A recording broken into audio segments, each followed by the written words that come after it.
La cultura egipcia tomó forma alrededor de una serie de templos religiosos, construidos en sitios cuidadosamente escogidos a lo largo del Nilo.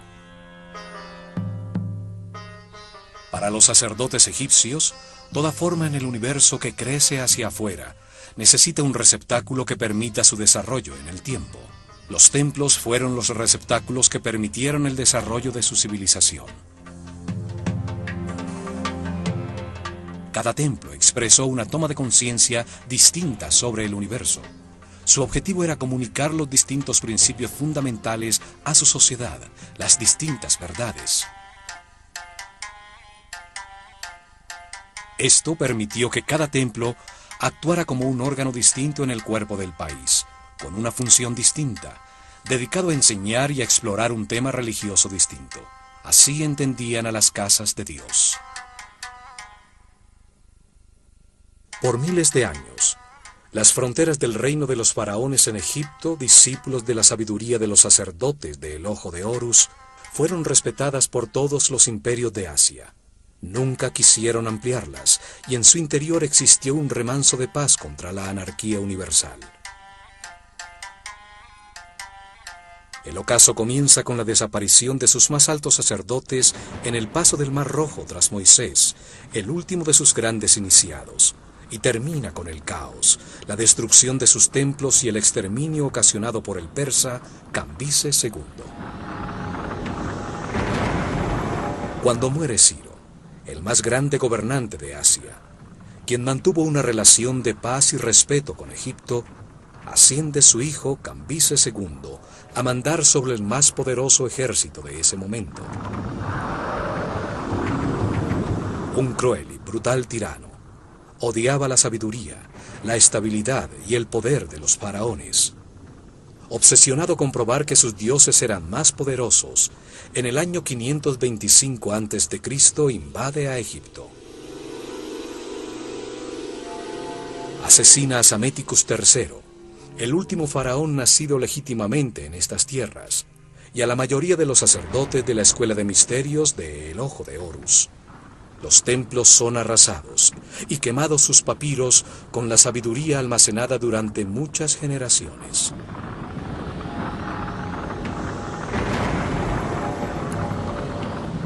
El conocimiento se había convertido en oscuridad, y la otrora sabiduría egipcia desaparece con sus altos sacerdotes. Cambises II establece un cruel vasallaje que duraría 200 años, hasta la llegada en el año 332 a.C.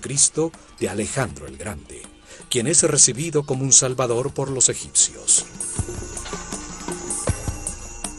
Alejandro ordena la reconstrucción de sus templos, y a su muerte, Ptolomeo I, uno de sus generales, dio comienzo a las dinastías ptolemaicas que reinarían por casi 300 años. El templo dedicado a Hathor, que ya existía en Déndera desde el año 5400 a.C., fue reconstruido por los reyes macedonios, como un método piadoso para legitimizar su poder.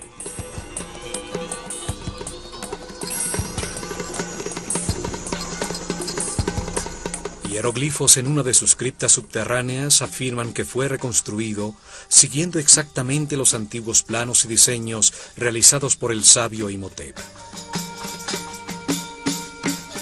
El complejo religioso de Déndera está situado a los 26 grados norte de latitud. Allí comenzaba un antiguo camino que conduce al Mar Rojo. Un poco más al sur, posteriormente se construiría Tebas.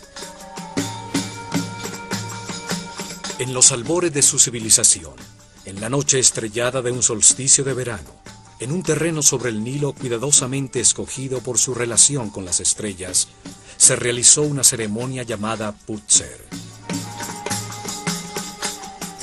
El faraón de Egipto y el sumo sacerdote de la Escuela de Misterios de El Ojo de Horus, rodeados por todo su pueblo, encontraron en el cielo un grupo de estrellas sobre el polo norte del planeta. Ellos la llamaron la constelación de Tuaret, y su símbolo era una madre hipopótama de color rojo. En nuestros tiempos, a ese mismo grupo de estrellas lo llamamos Draconis, y su símbolo es una serpiente dragón. La más brillante de todas era Alfa Draconis, la estrella que en esa época se ubicaba exactamente sobre el eje de giro del planeta, y que 4.320 años después fue reemplazada por Polaris, la que guía actualmente a nuestros navegantes.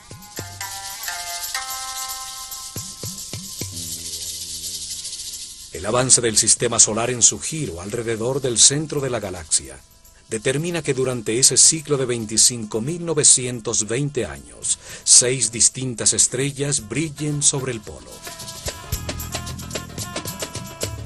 La estrella sobre el polo representaba en el cielo a la fuerza materna fundamental, la que generó la sustancia que permitió el desarrollo de la vida en el universo, el principio femenino que llamaron Hathor y a la que se consagró este templo. El faraón y el sumo sacerdote templaban una cuerda entre 2 estacas, orientándola exactamente hacia Alfa Draconis. La sacerdotisa del templo con un mazo de oro clavaba las estacas, definiendo así el eje del templo, la columna vertebral que luego organizó sus santuarios. Colocaron las piedras de las 4 esquinas que determinaron los límites del muro protector del complejo, una altísima muralla para mantener alejado el enemigo de la vida que deseaba perpetuarse eternamente. Localizaron hacia el norte su puerta principal, el último de una serie de pórticos que partiendo del Sancta Sanctorum del templo de Hathor, enmarcaban el segmento de cielo por donde aparecía Alfa Draconis, facilitando encontrarle en las noches para registrar sistemáticamente sus movimientos. Esa misma noche, pero mirando hacia el este, encontraron también otra estrella a 90 grados de la anterior. La llamaban Sirio, y era el símbolo de Isis en el cielo. En su honor localizaron el eje de un segundo templo que determinó la segunda puerta del complejo. La puerta del templo de Isis enmarcaba el sector del cielo por donde ascendía la estrella Sirio, y luego aparecía el sol el 21 de junio, día del solsticio de verano. El templo creció en su interior mientras los sacerdotes registraban los movimientos de las estrellas y estudiaban los procesos impulsados por su energía, tallando en sus muros las conclusiones encontradas sobre ese tema sagrado. Sirio, el símbolo de Isis, era llamada la estrella perro, pues sigue a la constelación de Orión, la personificación de Osiris en el cielo. Luego de estar escondida tras el horizonte por 120 días, marcaba con su reaparición el momento del desbordamiento del Nilo. Luego permanecía visible por 40 días, el mismo tiempo que duraban las inundaciones. Esta correspondencia hizo que Sirio se volviera muy importante para la vida del país, que dividía su año en 3 estaciones, llamadas tetrámenes, determinadas por el desbordamiento del Nilo. Las festividades del año comenzaban con el desbordamiento del Nilo, y Sirio marcaba con su reaparición en el cielo esta importante fecha. Cuando la estrella desaparecía, el río recuperaba sus niveles normales. El calendario y la sincronización de la vida egipcia con el sol y las estrellas era tan importante que el faraón de Egipto, al asumir su función, debía jurar que nunca alteraría las fechas del calendario. Sin embargo, el día en que reaparecía Sirio en el cielo dependía de la latitud del templo en el que era esperada, pues en la sureña Elefantine se veía 7 días antes que en la norteña Bubastis. Por esto, los sacerdotes también utilizaron el sol como reloj para determinar la duración del año, pues el solsticio de verano coincidía con la reaparición de Sirio. Frente al horizonte del templo de Isis, primero ascendía Sirio en el cielo, y luego aparecía el sol. El día del solsticio de verano, al amanecer, Sirio y el sol marcaban en un reloj cósmico el comienzo del año nuevo egipcio. En una ceremonia en la azotea de este templo, se encendía el fuego nuevo para todo el país.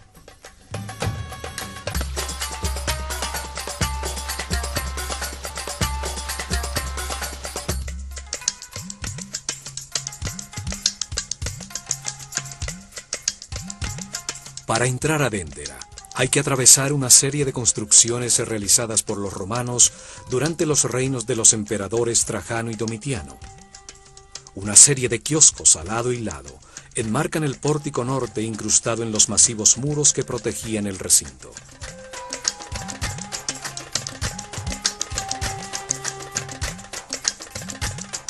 Al atravesar el pórtico aparece al fondo, con su eje principal orientado hacia el norte, la fachada con las 6 columnas jatóricas del imponente templo principal, dedicado al estudio de las estrellas. Muy cerca, a la entrada del complejo, se encuentra una capilla dedicada al nacimiento de Horus, construida por los romanos durante el reinado del emperador Augusto. Allí se celebraba el momento de la iluminación, cuando Isis tiene simbólicamente el hijo de Osiris. En sus muros están talladas las escenas de amor de Isis y Osiris, el nacimiento y la presentación del niño, y la escena de este en la rueda de alfarería cuando Dios le da su forma material.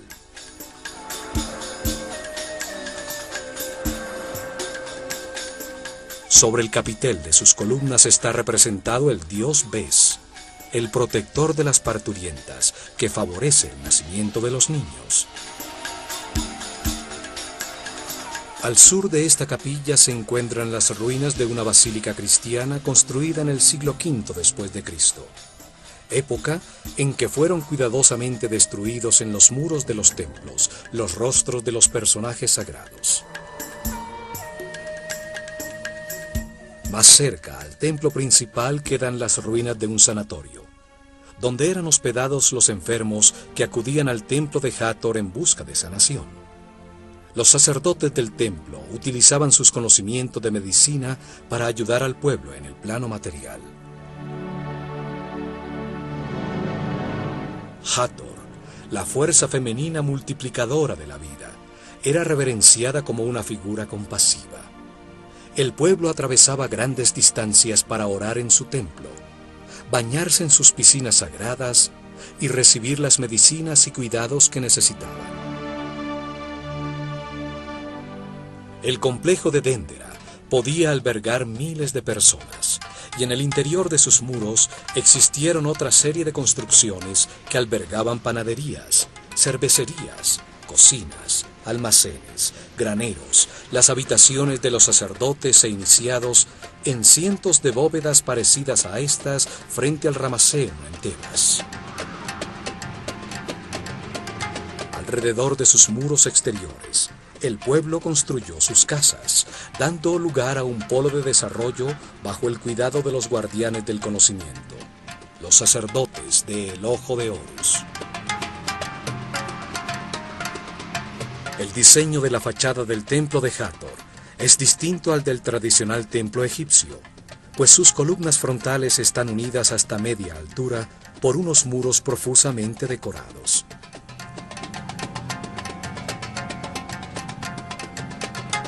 Se accede a través de las 18 columnas del Salón de la Vida, que sostienen un altísimo cielo raso, totalmente tallado con información sobre los astros y sus movimientos.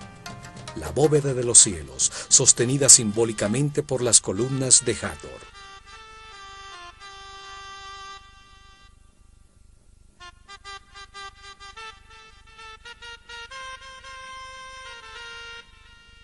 Cada columna tiene la forma de un sistro, un instrumento sagrado que hace vibrar una serie de discos de metal, utilizado por las sacerdotisas de Hathor, la patrona de la danza y de la música, para producir una vibración que adormece la conciencia.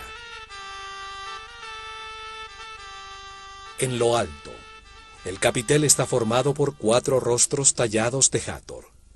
cada uno mirando hacia un punto cardinal, simbolizando que su fuerza se siente en todas partes del mundo.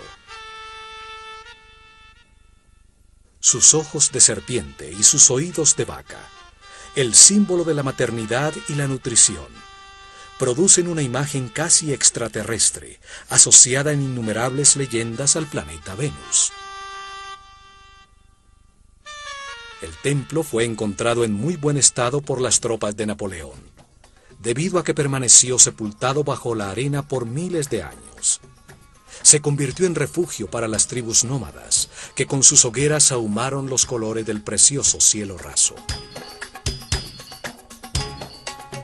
En el cielo raso de este gran salón, los últimos sacerdotes de Dendera tallaron las tablas astronómicas que aún conservaban, producidas por varias generaciones de sacerdotes, para impedir que este conocimiento desapareciera para siempre. Todas las constelaciones que forman los signos del zodíaco aparecen representadas en sus barcas simbólicas, con imágenes de Nut, el símbolo de los cielos, que devoraba todas las noches el disco solar para parirlo nuevamente al amanecer. Los sacerdotes deciden transcribir en los muros de estos templos algunos papiros importantes como los registros astronómicos, que se salvaron de la destrucción de Cambises con el fin de preservarlos para las generaciones futuras.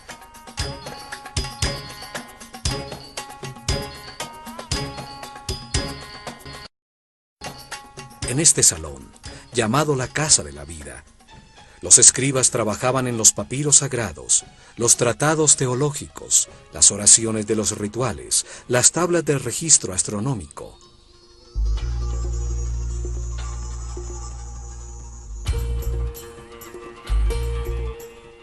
El arte, la teología, la magia, la astronomía y la medicina se enseñaron a los discípulos de la Escuela de Misterios en este gran salón. Aquí se registró el cambio regular y sistemático de las constelaciones circumpolares para seguir la precesión de los equinoccios. Al cruzar el altísimo salón, se llega al Salón de las Apariciones, una cámara más baja soportada por 6 columnas, donde aparecía desde la penumbra de su santuario la brillante estatua dorada de la diosa Hathor al salir para las ceremonias religiosas y procesiones. En su parte superior se encuentran las capillas dedicadas a Osiris, el símbolo del proceso de perfeccionamiento que vive todo ser humano a través de la reencarnación, para transmutar en muchas vidas su animalidad original y convertirse en un superhombre. Una de las capillas tiene el famoso zodíaco de Dendera, que ilustra cómo este proceso ocurre mientras el sistema solar da un giro alrededor de la galaxia, y la otra ilustra el mito de Osiris.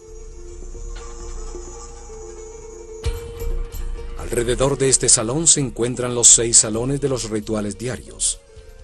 El primero guardaba los objetos dedicados al culto. El salón de la purificación, que tiene una puerta que conduce al lago sagrado, era utilizado al amanecer por los sacerdotes en sus rituales de limpieza. Los templos tenían un lago sagrado, excavado hasta llegar al nivel freático de la zona, forrado en piedra y con una serie de escaleras que permiten a los sacerdotes introducirse en el agua para purificarse antes de comenzar su servicio en el templo. En el siguiente se organizaban los oficios. Conducía al corredor de acceso a la escalera de caracol que llega a la azotea del templo, utilizada por las noches en los registros de la bóveda celeste. Del lado izquierdo, el salón del fondo comunicaba con el exterior para recibir las ofrendas que todos los días realizaba el pueblo creyente a sus guías espirituales. Las viandas y animales dedicados al sacrificio eran almacenadas y preparadas en las otras 2 cámaras. Desde el Salón de las Apariciones se llega al corredor de las 2 escaleras del templo. derecha, la simbólica escalera de caracol utilizada para subir la procesión con el santuario portable, la barca de oro con la figura de Hathor hasta la terraza a esperar la aparición del sol en el solsticio de verano. Simboliza a la escalera de la luz, cada vuelta o vida más arriba en la escala de la conciencia, la materia que se remonta hacia el espíritu.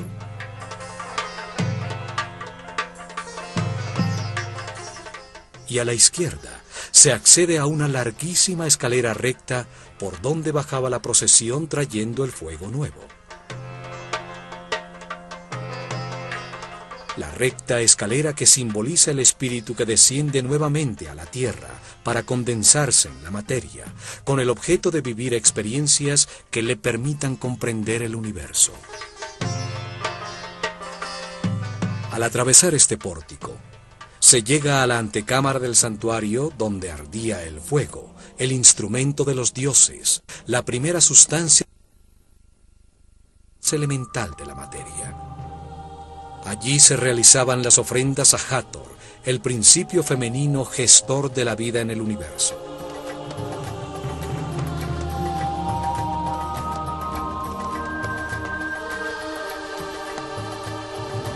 A la izquierda de este salón estaba la capilla donde se guardaba la barca de oro, el santuario portátil que era el símbolo del movimiento físico del disco solar. La barca de la vida era utilizada para llevar la figura de Hathor en una florida procesión. El día de luna nueva, el tercer mes de verano, en el Festival del Bello Encuentro, por el Nilo hasta el cercano templo de Horus en Edfu.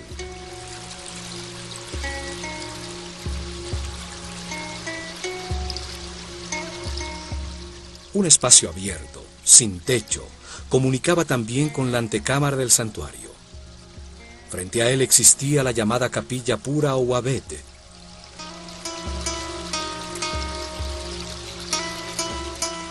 A este espacio abierto eran sacadas las figuras simbólicas para que renovaran sus fuerzas al recargarse con la energía del sol. A medida que entramos más profundamente, el templo se hace más oscuro, los techos más bajos y las puertas más estrechas. El piso se eleva para enmarcar claramente desde el santuario a la estrella Alfa Draconis sobre las cabezas de los asistentes a las ceremonias. Y por fin, en lo más profundo del templo, sobre su eje principal, se llegaba a su corazón, su espacio más sagrado, el hogar de Hathor, su figura de oro, la carne simbólica de los dioses, con sus ojos de piedras semipreciosas, permanecía cerrada en un pequeño tabernáculo. Aquí solo podían entrar el faraón y los más altos sacerdotes de la escuela de misterios del Ojo de Horus, después de una intensa ceremonia de purificación con agua.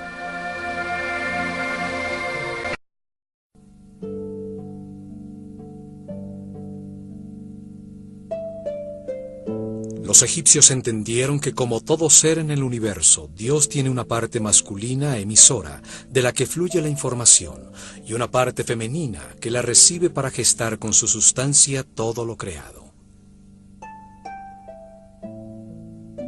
Al Dios masculino le dieron 3 nombres.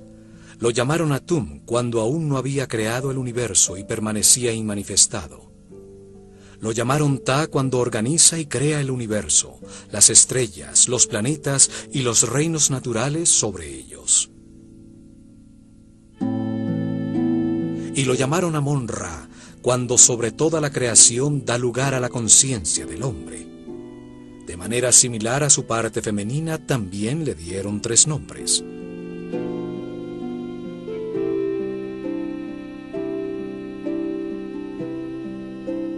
La llamaron Nun, cuando era una sola sustancia homogénea, virginal, sin forma, en estado de perfecto equilibrio, el líquido amniótico del universo inmanifestado. La llamaron Sekhmet cuando se polariza en 2 fuerzas opuestas que la transforman en una sustancia radiante, en fuego, un principio multiplicador en movimiento, que gesta a Nefertum, el universo que reconcilia y armoniza temporalmente a las fuerzas opuestas.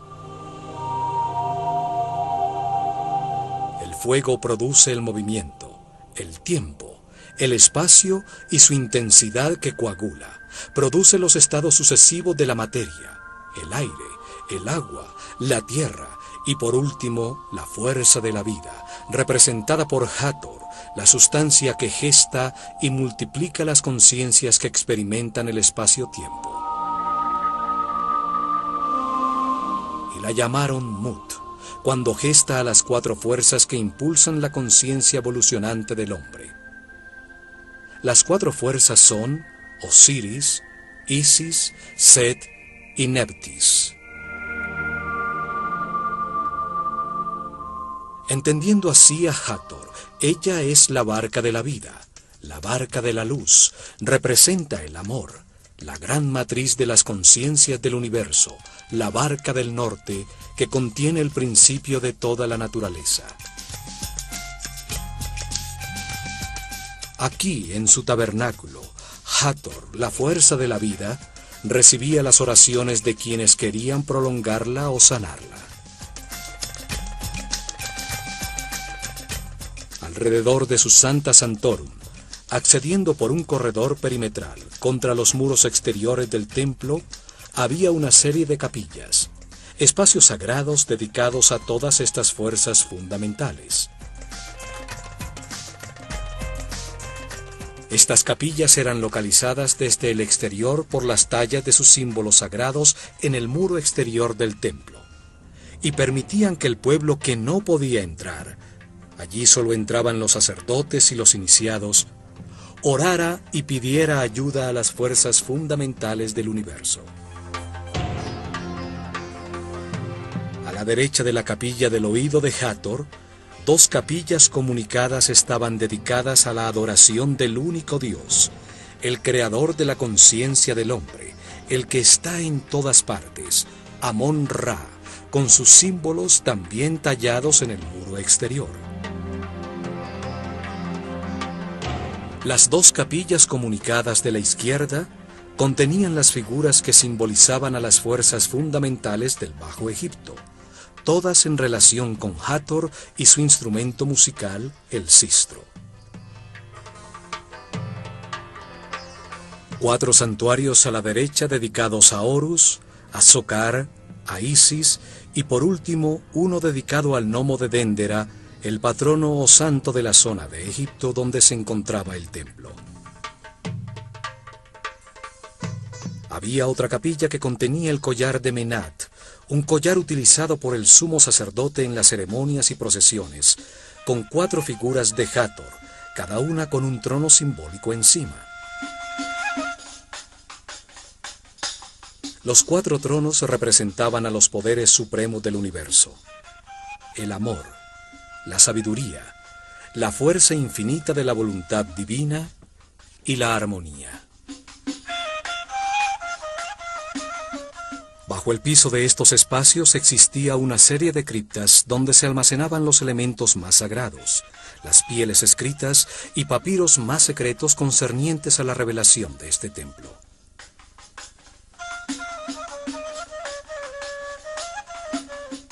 Esta cripta tiene unos misteriosos bajorrelieves de Horus que sostienen una especie de flor con una serpiente en su interior. Teorías científicas afirman que se trata de las lámparas que pudieron utilizar para iluminar sus cámaras y construcciones bajo tierra.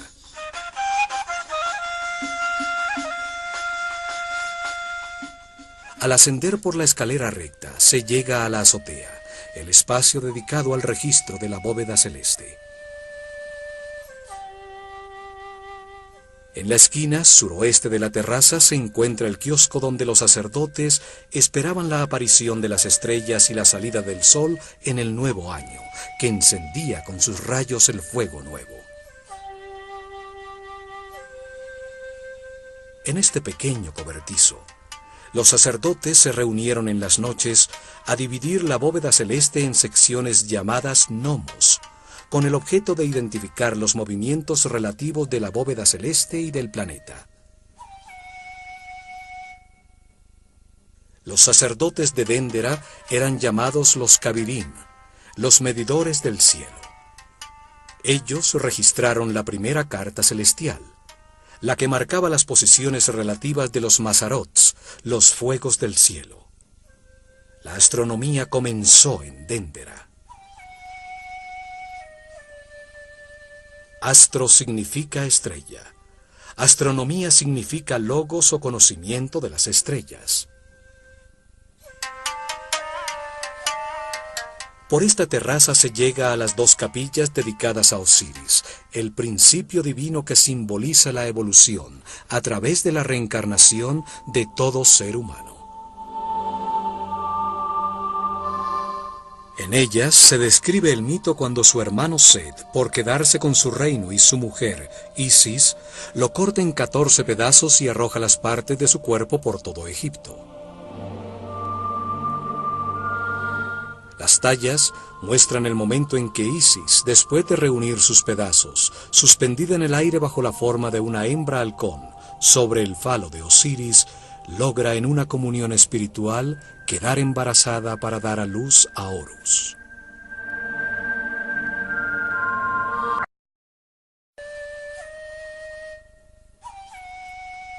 En el cielo raso de la segunda capilla se encuentra el llamado zodíaco de Dendera, una inmensa losa de piedra con una talla de la bóveda celeste alrededor del polo norte, como se veía en el año 700 a.C.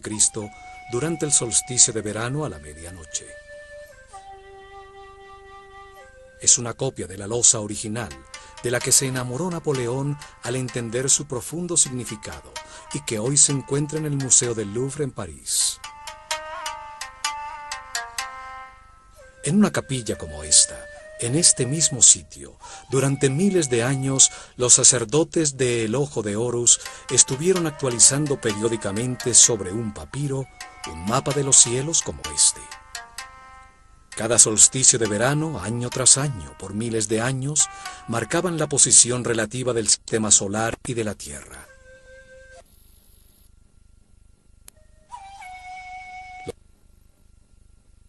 Cambises II tallaron en la piedra para la posteridad un grafismo que se salvó de la destrucción con una de las últimas actualizaciones al mapa celestial, como se veía en el año 700 a.C., durante el reinado del faraón Taharqa en la dinastía 25ª. La bóveda celeste es sostenida por 8 figuras arrodilladas de Horus y 4 figuras femeninas de Isis. Un círculo de hieroglifos une esta simétrica disposición. En su momento, la bóveda celeste estaba pintada de azul, resaltando las simbólicas figuras. Las varas sagradas de 4 figuras marcan un punto cerca del centro de la bóveda. Saturno, el padre de los planetas. Júpiter, Marte y Osiris, que representan a la constelación de Orión, con su estrella compañera Sirio, la personificación de Isis en el cielo. Señalan al océano de Tuaret, la madre hipopótama con cola de cocodrilo y patas de león, que preside la bóveda celeste y que representa a la constelación que hoy llamamos Draco, en la que brillaba la estrella Alfa Draconis, exactamente sobre el eje de giro del planeta. El eje del templo está orientado 71.5 grados hacia el noreste, para enmarcar en sus pórticos el segmento de cielo donde aparecía la estrella polar Alfa Draconis, que en la bóveda aparece sobre el seno de la hipopótama. A su lado se encuentra la constelación del Chacal Rojo, con la estrella Mitzar en su pata delantera, la representación egipcia de la constelación de la Osa Menor, con la estrella que hoy llamamos Polaris. Alfa Draconis sobre el seno de Tuaret está fuera del punto central de la bóveda, marcando el desequilibrio necesario para que exista el movimiento elíptico del universo, que hará que sobre el eje del planeta se sitúe la estrella Polaris, la que está en todo el centro de la bóveda. La estrella polar, alrededor de la cual parece girar la bóveda celeste, era muy importante para los egipcios, pues representa la energía sobre el eje de giro del planeta, sobre su columna vertebral, la que organiza los órganos de todo ser vivo, desde un insecto, un hombre o un planeta. Además, sus sacerdotes, durante el reinado de Senefrú, mucho antes de la construcción de la Gran Pirámide, habían predicho que cuando Alfa Draconis fuera reemplazado por Polaris, llegaría el fin de su civilización, como lo atestigua el papiro de Nefer-Rohu. El templo de Hathor estaba orientado para registrar las constelaciones situadas alrededor del eje de giro del planeta. Las 6 constelaciones circumpolares, cuya energía afecta al planeta mucho más tiempo y más directamente que las constelaciones zodiacales. En una época en que el día y la noche eran como la vida y la muerte, el sector del cielo sobre el polo, donde las estrellas eran siempre visibles, contrastando con las que ascendían y desaparecían, representaban a los poderes de la oscuridad, a los que la luz saliente del sol hacía desaparecer. La oscuridad inicial, la madre oscuridad, el espacio vacío, el caos, era representado por esta hipopótama roja. Los hipopótamos al salir del agua exudan un líquido rojo. El agua del Nilo al desbordarse y quedar sobre la tierra se volvía roja debido al óxido de hierro. El rojo simboliza la fuente materna. A su lado se reconocen las otras constelaciones circumpolares, como la constelación de la Pata con su estrella Mesquet, hoy llamada constelación Cefeus con su estrella Alfirc, y la constelación de Hércules. Desde la estrella sobre el polo dividieron el cielo a su alrededor en 12 sectores principales de 30 grados cada uno. Las constelaciones de estrellas, las cuales contenían los decanos, una serie de 36 estrellas muy brillantes por las que pasa el sistema solar en su viaje por la galaxia. El sistema solar y el hombre, al atravesar cada uno de los 12 sectores en los que agruparon a las estrellas, recibían una influencia energética distinta que impulsaba en los espíritus encarnados en cada momento un proceso distinto de perfeccionamiento. Para explicar qué proceso impulsa cada grupo de estrellas, lo simbolizaron con un animal que representa un nivel evolutivo distinto de la conciencia en su camino de reencarnaciones para la adquisición de sabiduría a través de la experimentación en un universo de polaridades contrastantes, de luz y oscuridad. El círculo de animales o zodíaco. El cangrejo de Cáncer simboliza el yo siento, el animal que se retira a su pequeño hueco de agua a digerir su alimento espiritual, cuando la conciencia se mueve de manera incierta y comienza su proceso evolutivo, experimentando por primera vez con los sentidos. Los gemelos de Géminis simbolizan el yo pienso, el deseo de aprender y explorar, con la dualidad necesaria para encontrar la verdad, el conocimiento y la experiencia a través de los opuestos, de las experiencias contrastantes.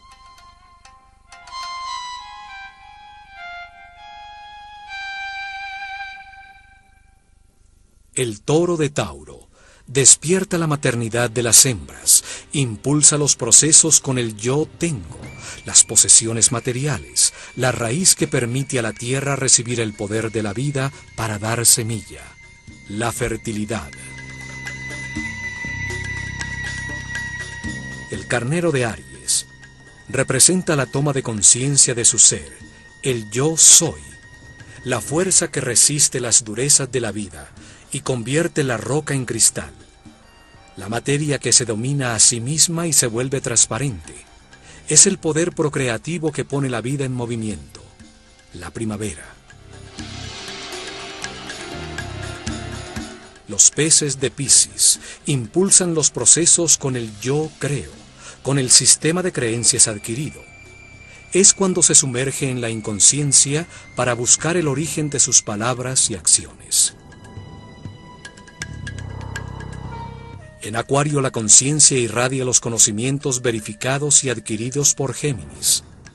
Lleva el agua de las altas frecuencias del libre espíritu a los más remotos mundos, simbolizando el yo sé. Capricornio utiliza esos conocimientos adquiridos simbolizando el yo uso para concentrar la materia hasta que se vuelve transparente. En la era de Sagitario, el yo veo, la conciencia evolucionante ya es un ser que ha crecido más allá de su naturaleza animal. El centauro con su conciencia dirigida a lo divino. Es el poder espiritual del pensamiento, la sabiduría de la edad. Escorpión simboliza el yo deseo. Es el animal que se puede matar a sí mismo con su propio veneno. Una era donde se viven experiencias para entender que el universo es perfecto y que todo lo que se necesita para ser feliz se tiene, que no hay que desear nada. La balanza de Libra simboliza el yo equilibrio. Se aprende a ceder, a ser elástico ante todas las situaciones de la vida, para lograr la armonía. Todas las experiencias son medidas, se conserva solo lo valioso. Virgo simboliza yo analizo. Es cuando se recoge la cosecha, la maternidad del universo, y se viven procesos para aprender a no reaccionar, a pensar antes de hablar. Y por último, Leo, el símbolo del yo puedo, el rey de los animales, el gran padre del zodíaco, la fuerza del fuego que ha verificado todas las verdades, al experimentar en carne propia los resultados de sus decisiones en millones de situaciones a lo largo de muchas reencarnaciones. En este punto, el hombre deja de identificarse con sus instintos animales. Su conciencia deja de ser un establo donde viven sus pasiones descontroladas. Abandona el círculo de los animales. Leo se proyecta sobre Cáncer, la puerta a la siguiente escala del universo, donde como guía de los procesos de otras conciencias se experimentarán situaciones de más responsabilidad para continuar en el camino de perfeccionamiento de regreso a Dios. El proceso evolutivo se cumple cuando a lo largo de muchas reencarnaciones se han recibido las 12 energías fundamentales y se han experimentado los distintos procesos que éstas impulsan. El signo zodiacal bajo el que muere el hombre será el signo bajo el que nace en su siguiente reencarnación. Se experimenta con distintas personalidades, bajo la influencia de distintas fuerzas, a medida que el sistema solar avanza en su giro por la bóveda celestial.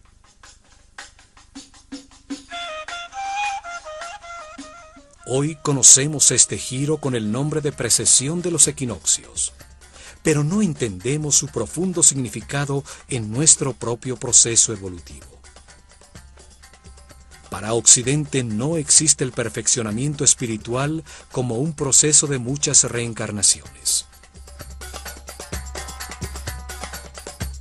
Este mapa celestial prueba los conocimientos astronómicos y filosóficos de los sacerdotes de la escuela del Ojo de Horus, y que entendieron la vida en el universo como un proceso diseñado por Dios para convertir un animal ignorante en un superhombre sabio.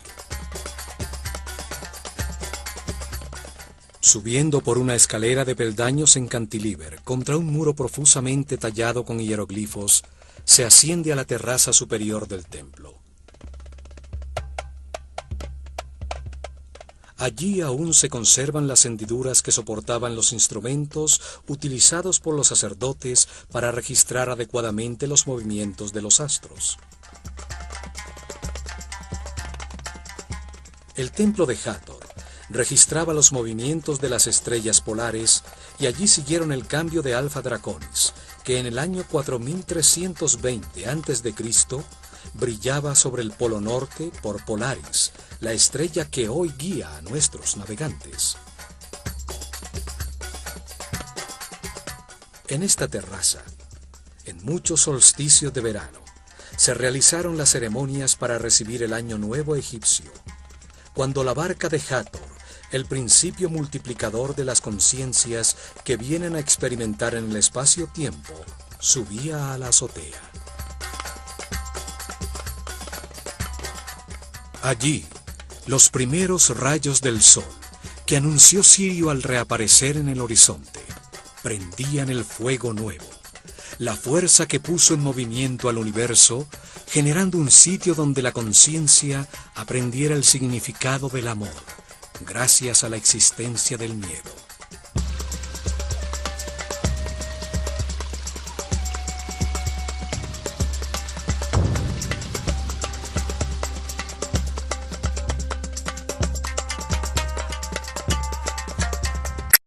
De las parturientas, que favorece el nacimiento de los niños. Al sur de esta capilla se encuentran las ruinas de una basílica cristiana construida en el siglo V después de Cristo, época en que fueron cuidadosamente destruidos en los muros de los templos los rostros de los personajes sagrados. Más cerca al templo principal quedan las ruinas de un sanatorio, donde eran hospedados los enfermos que acudían al templo de Hathor en busca de sanación. Los sacerdotes del templo utilizaban sus conocimientos de medicina para ayudar al pueblo en el plano material.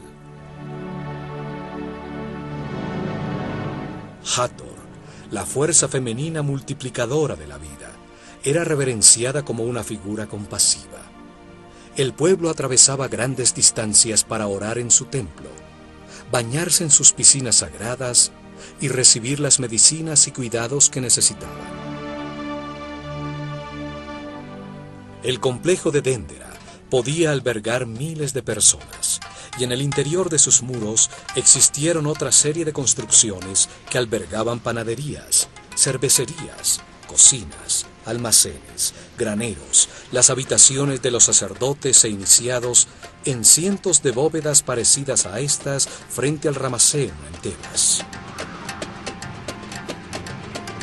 Alrededor de sus muros exteriores, el pueblo construyó sus casas, dando lugar a un polo de desarrollo bajo el cuidado de los guardianes del conocimiento, los sacerdotes del Ojo de Horus. El diseño de la fachada del templo de Hathor es distinto al del tradicional templo egipcio, pues sus columnas frontales están unidas hasta media altura por unos muros profusamente decorados.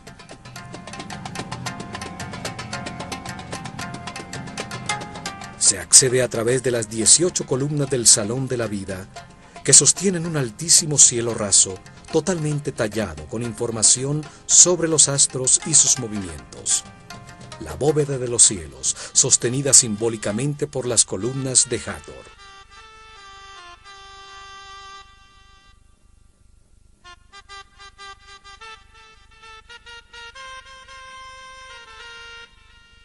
Cada columna tiene la forma de un sistro, un instrumento sagrado que hace vibrar una serie de discos de metal, utilizado por las sacerdotisas de Hathor, la patrona de la danza y de la música, para producir una vibración que adormece la conciencia. En lo alto, el capitel está formado por 4 rostros tallados de Hathor. Sobre el capitel de sus columnas está representado el dios Bes, el protector de las parturientas, que favorece el nacimiento de los niños. Al sur de esta capilla se encuentran las ruinas de una basílica cristiana construida en el siglo V después de Cristo, época en que fueron cuidadosamente destruidos en los muros de los templos los rostros de los personajes sagrados. Más cerca al templo principal quedan las ruinas de un sanatorio, donde eran hospedados los enfermos que acudían al templo de Hathor en busca de sanación. Los sacerdotes del templo utilizaban sus conocimientos de medicina para ayudar al pueblo en el plano material. Hathor, la fuerza femenina multiplicadora de la vida, era reverenciada como una figura compasiva. El pueblo atravesaba grandes distancias para orar en su templo, bañarse en sus piscinas sagradas y recibir las medicinas y cuidados que necesitaban. El complejo de Dendera podía albergar miles de personas, y en el interior de sus muros existieron otra serie de construcciones que albergaban panaderías, cervecerías, cocinas, almacenes, graneros, las habitaciones de los sacerdotes e iniciados en cientos de bóvedas parecidas a estas frente al Rameseno en Tebas. Alrededor de sus muros exteriores, el pueblo construyó sus casas, dando lugar a un polo de desarrollo bajo el cuidado de los guardianes del conocimiento, los sacerdotes del Ojo de Horus. El diseño de la fachada del templo de Hathor es distinto al del tradicional templo egipcio, pues sus columnas frontales están unidas hasta media altura por unos muros profusamente decorados.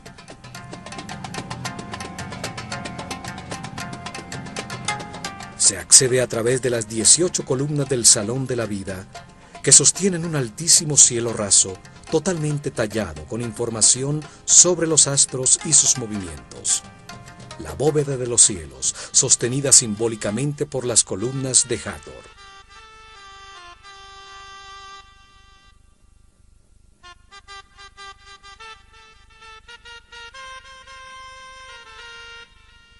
Cada columna tiene la forma de un sistro, un instrumento sagrado que hace vibrar una serie de discos de metal, utilizado por las sacerdotisas de Hathor, la patrona de la danza y de la música, para producir una vibración que adormece la conciencia. El sol hacía desaparecer. La oscuridad inicial, la madre oscuridad, el espacio vacío, el caos, era representado por esta hipopótama roja. Los hipopótamos al salir del agua exudan un líquido rojo. El agua del Nilo al desbordarse y quedar sobre la tierra se volvía roja debido al óxido de hierro. El rojo simboliza la fuente materna. A su lado se reconocen las otras constelaciones circumpolares, como la constelación de la Pata con su estrella Mesquet, hoy llamada constelación Cefeus con su estrella Alfirc, y la constelación de Hércules. Desde la estrella sobre el polo dividieron el cielo a su alrededor en 12 sectores principales de 30 grados cada uno. Las constelaciones de estrellas, las cuales contenían los decanos, una serie de 36 estrellas muy brillantes por las que pasa el sistema solar en su viaje por la galaxia. El sistema solar y el hombre, al atravesar cada uno de los 12 sectores en los que agruparon a las estrellas, recibían una influencia energética distinta que impulsaba en los espíritus encarnados en cada momento un proceso distinto de perfeccionamiento. Para explicar qué proceso impulsa cada grupo de estrellas, lo simbolizaron con un animal que representa un nivel evolutivo distinto de la conciencia en su camino de reencarnaciones para la adquisición de sabiduría a través de la experimentación en un universo de polaridades contrastantes, de luz y oscuridad. El círculo de animales o zodíaco.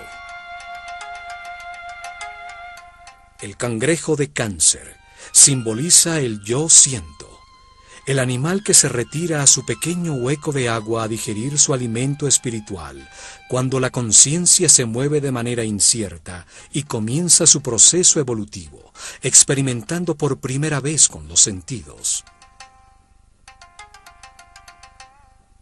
Los gemelos de Géminis simbolizan el yo pienso, el deseo de aprender y explorar, con la dualidad necesaria para encontrar la verdad, el conocimiento y la experiencia a través de los opuestos, de las experiencias contrastantes.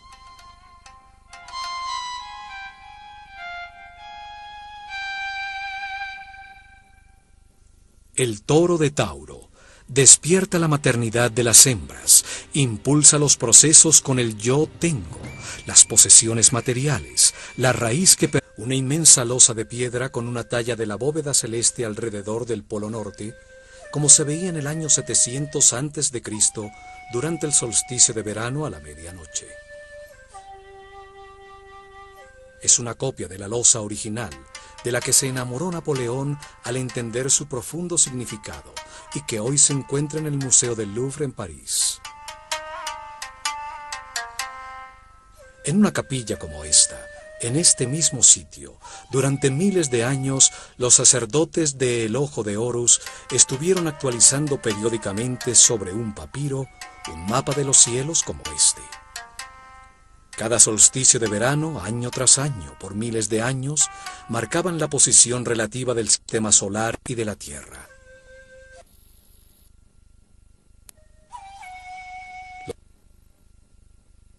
Cambises II tallaron en la piedra para la posteridad un grafismo que se salvó de la destrucción con una de las últimas actualizaciones al mapa celestial, como se veía en el año 700 a.C., durante el reinado del faraón Taharqa en la dinastía 25.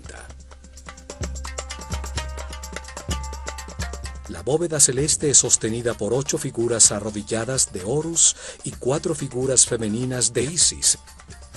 Un círculo de hieroglifos une esta simétrica disposición. En su momento la bóveda celeste estaba pintada de azul, resaltando las simbólicas figuras. Las varas sagradas de 4 figuras marcan un punto cerca del centro de la bóveda.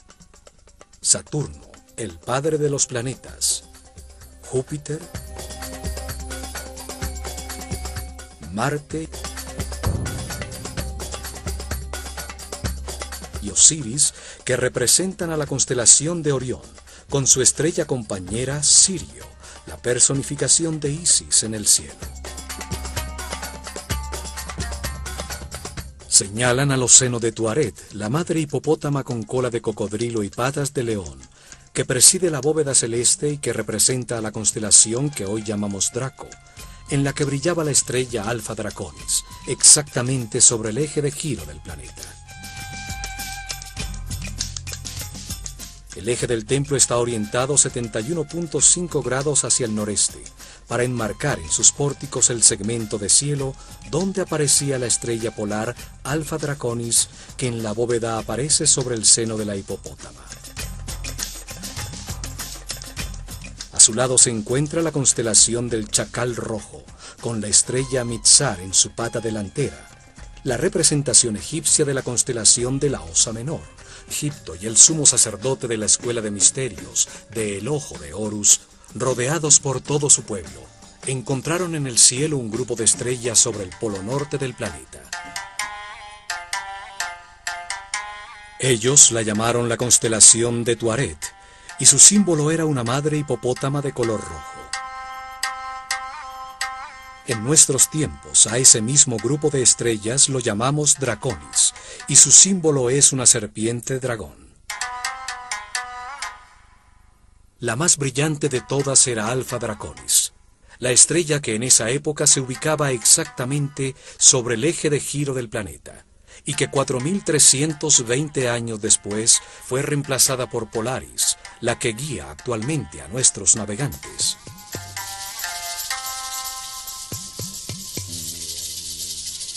El avance del sistema solar en su giro alrededor del centro de la galaxia determina que durante ese ciclo de 25.920 años, 6 distintas estrellas brillen sobre el polo. La estrella sobre el polo representaba en el cielo a la fuerza materna fundamental, la que generó la sustancia que permitió el desarrollo de la vida en el universo, el principio femenino que llamaron Hathor y a la que se consagró este templo. El faraón y el sumo sacerdote templaban una cuerda entre dos estacas, orientándola exactamente hacia Alpha Draconis. La sacerdotisa del templo, con un mazo de oro, clavaba las estacas, definiendo así el eje del templo, la columna vertebral que luego organizó sus santuarios. Colocaron las piedras de las 4 esquinas que determinaron los límites del muro protector del complejo, una altísima muralla para mantener alejado el enemigo de la vida que deseaba perpetuarse eternamente.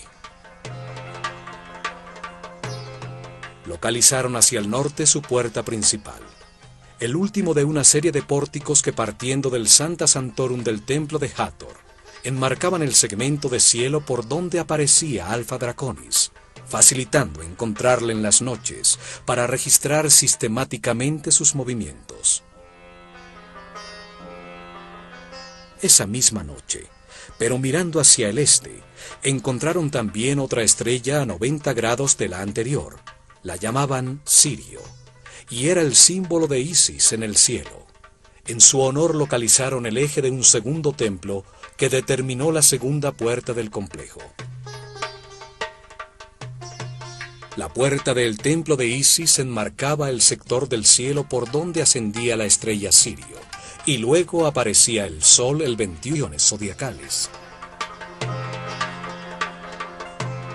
En una época en que el día y la noche eran como la vida y la muerte, el sector del cielo sobre el polo, donde las estrellas eran siempre visibles, contrastando con las que ascendían y desaparecían, representaban a los poderes de la oscuridad, a los que la luz saliente del sol hacía desaparecer.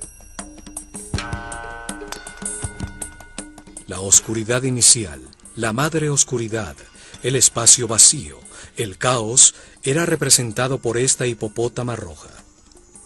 Los hipopótamos al salir del agua exudan un líquido rojo. El agua del Nilo, al desbordarse y quedar sobre la tierra, se volvía roja debido al óxido de hierro. El rojo simboliza la fuente materna. A su lado se reconocen las otras constelaciones circumpolares, como la constelación de la Pata con su estrella Mesquet, hoy llamada constelación Cefeus con su estrella Alfirc, y la constelación de Hércules. Desde la estrella sobre el polo dividieron el cielo a su alrededor en 12 sectores principales de 30 grados cada uno. Las constelaciones de estrellas, las cuales contenían los decanos, una serie de 36 estrellas muy brillantes por las que pasa el sistema solar en su viaje por la galaxia. El sistema solar y el hombre, al atravesar cada uno de los 12 sectores en los que agruparon a las estrellas, recibían una influencia energética distinta que impulsaba en los espíritus encarnados en cada momento un proceso distinto de perfeccionamiento. Para explicar qué proceso impulsa cada grupo de estrellas, lo simbolizaron con un animal que representa un nivel evolutivo distinto de la conciencia en su camino de reencarnaciones para la adquisición de sabiduría a través de la experimentación en un universo de polaridades contrastantes, de luz y oscuridad. El círculo de animales o zodíaco. El cangrejo de Cáncer simboliza el yo siento, el animal que se retira a su pequeño hueco de agua a digerir su alimento espiritual, cuando la conciencia se mueve de manera incierta y comienza su proceso evolutivo, experimentando por primera vez con los sentidos. Los gemelos de Géminis simbolizan el yo pienso, el deseo de aprender y explorar, con la dualidad necesaria para encontrar la verdad, el conocimiento y la experiencia a través de los opuestos imperios de Asia. Nunca quisieron ampliarlas, y en su interior existió un remanso de paz contra la anarquía universal. El ocaso comienza con la desaparición de sus más altos sacerdotes en el paso del Mar Rojo tras Moisés, el último de sus grandes iniciados, y termina con el caos, la destrucción de sus templos y el exterminio ocasionado por el persa Cambises II. Cuando muere Ciro, el más grande gobernante de Asia, quien mantuvo una relación de paz y respeto con Egipto, asciende su hijo Cambises II a mandar sobre el más poderoso ejército de ese momento. Un cruel y brutal tirano, odiaba la sabiduría, la estabilidad y el poder de los faraones. Obsesionado con probar que sus dioses eran más poderosos, en el año 525 a.C. invade a Egipto. Asesina a Psaméticus III, el último faraón nacido legítimamente en estas tierras, y a la mayoría de los sacerdotes de la Escuela de Misterios de El Ojo de Horus. Los templos son arrasados y quemados sus papiros con la sabiduría almacenada durante muchas generaciones.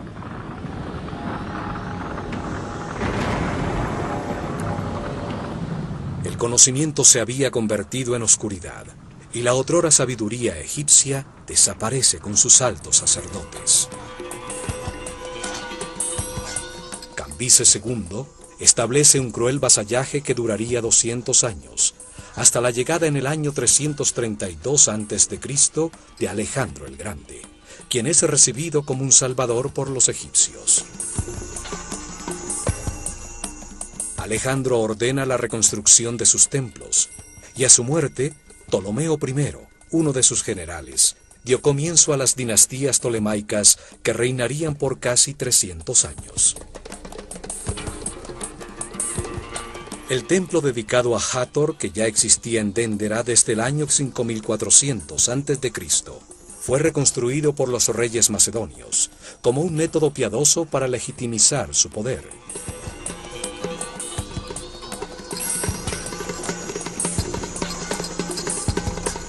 Hieroglifos en una de sus criptas subterráneas afirman que fue reconstruido siguiendo exactamente los antiguos planos y diseños realizados por el sabio Imhotep.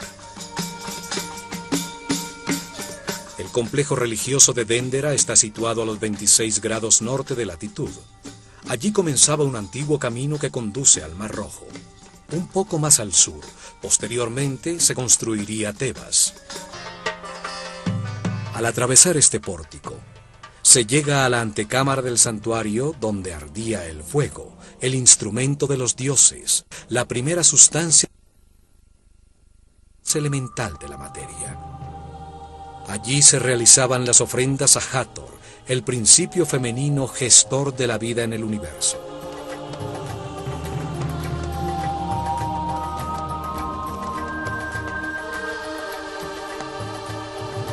A la izquierda de este salón estaba la capilla donde se guardaba la barca de oro, el santuario portátil que era el símbolo del movimiento físico del disco solar. La barca de la vida era utilizada para llevar la figura de Hathor en una florida procesión. El día de luna nueva, el tercer mes de verano, en el Festival del Bello Encuentro, por el Nilo hasta el cercano templo de Horus en Edfu.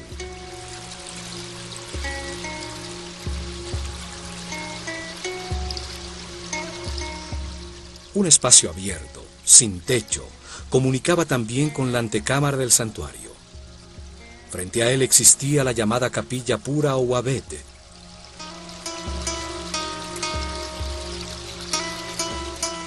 A este espacio abierto eran sacadas las figuras simbólicas para que renovaran sus fuerzas al recargarse con la energía del sol. A medida que entramos más profundamente, el templo se hace más oscuro, los techos más bajos y las puertas más estrechas. El piso se eleva para enmarcar claramente desde el santuario a la estrella Alfa Draconis sobre las cabezas de los asistentes a las ceremonias. Y por fin, en lo más profundo del templo, sobre su eje principal, se llegaba a su corazón, su espacio más sagrado, el hogar de Hathor, su figura de oro, la carne simbólica de los dioses, con sus ojos de piedras semipreciosas, permanecía cerrada en un pequeño tabernáculo. Aquí solo podían entrar el faraón y los más altos sacerdotes de la escuela de misterios del Ojo de Horus, después de una intensa ceremonia de purificación con agua.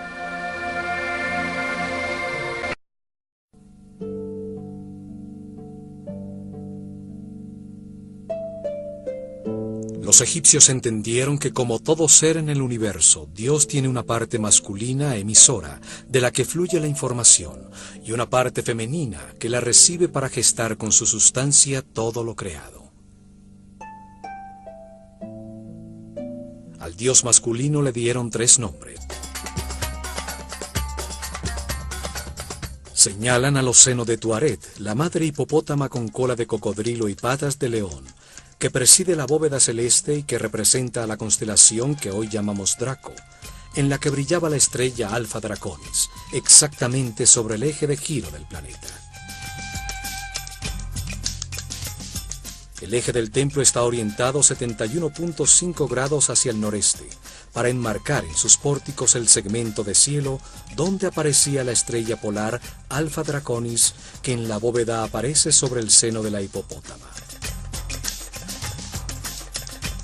A su lado se encuentra la constelación del Chacal Rojo, con la estrella Mitzar en su pata delantera, la representación egipcia de la constelación de la Osa Menor, con la estrella que hoy llamamos Polaris. Alfa Draconis sobre el seno de Tuaret está fuera del punto central de la bóveda, marcando el desequilibrio necesario para que exista el movimiento elíptico del universo, que hará que sobre el eje del planeta se sitúe la estrella Polaris, la que está en todo el centro de la bóveda. La estrella polar, alrededor de la cual parece girar la bóveda celeste, era muy importante para los egipcios, pues representa la energía sobre el eje de giro del planeta, sobre su columna vertebral, la que organiza los órganos de todo ser vivo, desde un insecto, un hombre o un planeta. Además, sus sacerdotes, durante el reinado de Senefru, mucho antes de la construcción de la Gran Pirámide, habían predicho que cuando Alfa Draconis fuera reemplazado por Polaris, llegaría el fin de su civilización, como lo atestigua el papiro de Nefer-Rohu. El templo de Hathor estaba orientado para registrar las constelaciones situadas alrededor del eje de giro del planeta. Las 6 constelaciones circumpolares, cuya energía afecta al planeta mucho más tiempo y más directamente que las constelaciones zodiacales. En una época en que el día y la noche eran como la vida y la muerte, el sector del cielo sobre el polo, donde las estrellas eran siempre visibles, contrastando con las que ascendían y desaparecían, representaban a los poderes de la oscuridad, a los que la luz saliente del sol hacía desaparecer. La oscuridad inicial, la madre oscuridad, el espacio vacío, el caos, era representado por esta hipopótama roja. Los hipopótamos al salir del agua exudan un líquido rojo. El agua del Nilo al desbordar.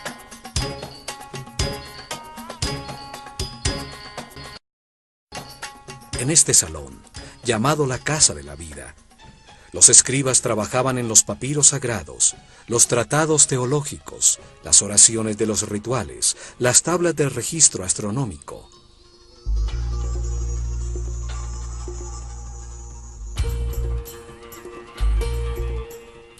El arte, la teología, la magia, la astronomía y la medicina se enseñaron a los discípulos de la Escuela de Misterios en este gran salón.